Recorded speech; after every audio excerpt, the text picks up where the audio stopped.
Isaaconian is dedicated by the Pekarsky family, Mrs. Pekarsky, and dear alumnus Avi, Lilu Nishmas, Mr. Pekarsky, Mr. Mark Pekarsky, Yisrael Mendel, Ben Avram, Yehuda Leib.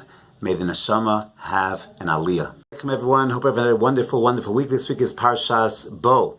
And in my Shmuz to Yeshiva this week, we spoke a little bit about conflicting midrashim that emerged as we hear the stories of Klal Yisrael in Mitzrayim and Yetzias Mitzrayim.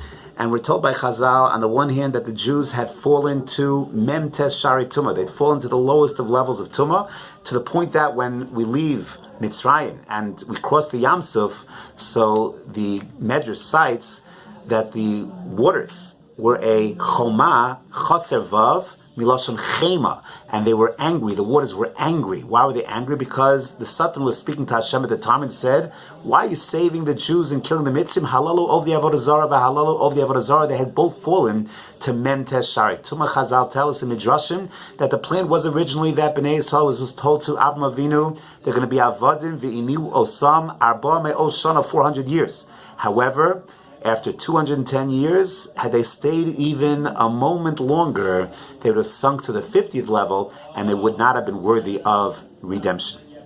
That's one set of midrashim. The other set of midrashim says, what was their schus? On what merit did they have? So the answer is, lo shinu es malbusham, lo shinu es shmam, lo shinu es lashonam, is that on some level they maintained a certain Jewish culture.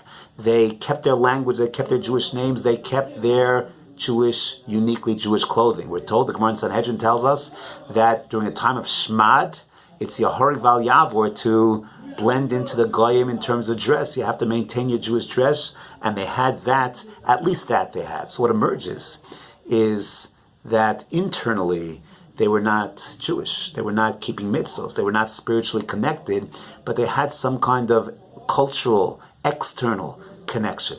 And that itself was enough. Hashem said, okay, it's enough. At least they have that unity, and I'll go ahead and take them out.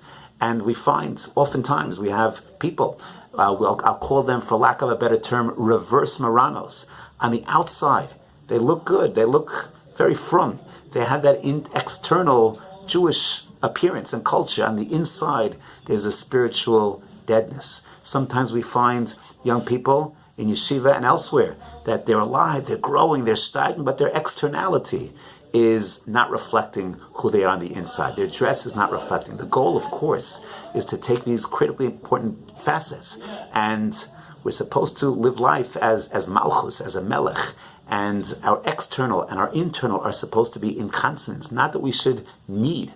And that's all they had. All they had was the external. Hashem says, okay, I'll take them out. But the goal is then to get to Har Sinai and to build the internal with the external. We sometimes use externals, the malbush, to help propel us. And sometimes we want, as we say to ourselves, we want to be authentic, we want to be exactly who we are. But it's important that these two, the internal, the external, act in a certain sense of consonance. They have a certain sense of reflection, that the outside reflects the inside also reflects the outside. But to be our malbush, are the way we dress, dignity, majesty, every single one of us is an ambassador of Klal Yisrael. Every single one of us is an ambassador of the Ribon Shalom.